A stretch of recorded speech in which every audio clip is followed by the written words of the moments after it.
Баршаңызға сәлем. Бүгін дайындайтынымыз арақ қосылған рогаликтер.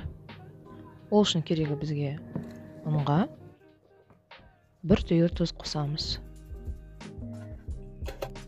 Одан кейін салқын майды үлкен өткіштен өткіземіз. Майдың орнына немесе маргарин қолдансаңыздар да болады. Қолмен кішкене араластырып жүреміз барлығын. Содан кейін 200 граммдай шамалап қаймақ қосамыз.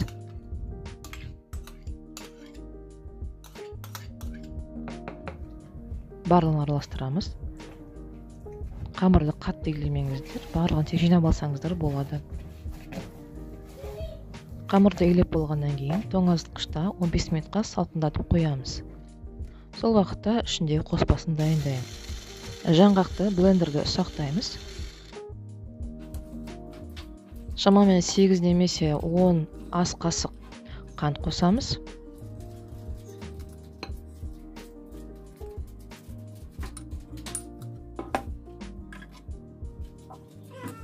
Жұмыртқаны жарып, ақ уызын жаңғаққа қосамыз, ал сары уызын печеньемізге жағуға бөлек алып қоямыз. Бәрін араластырамыз. Осындай консистенция болу керек.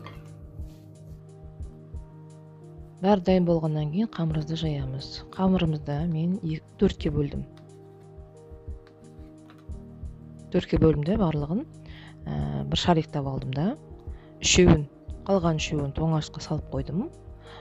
Сол уақытта бір нанымды ыстым.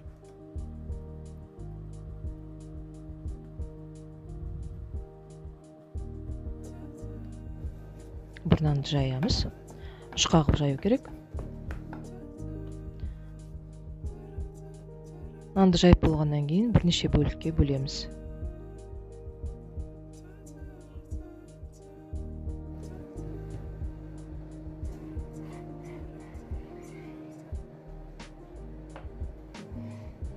Шамамен 8 немесе 10-12 бөлшек шығады.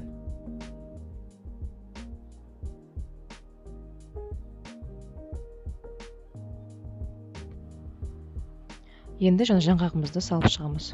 Әр бөлшекке.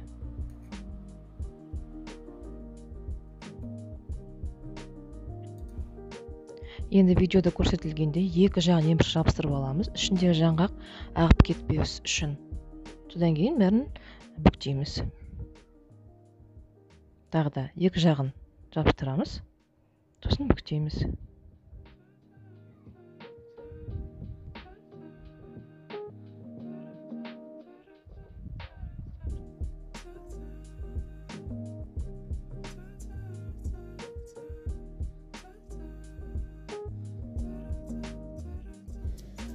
Енді жаңа қалған сары уызымызбен бетін жағамыз. 200 градус қызып тұрған пеште шамамен 15-20 минут пісіреміз. Осындай қытырлақ, әдемі және тәтті рогаликтер шығады.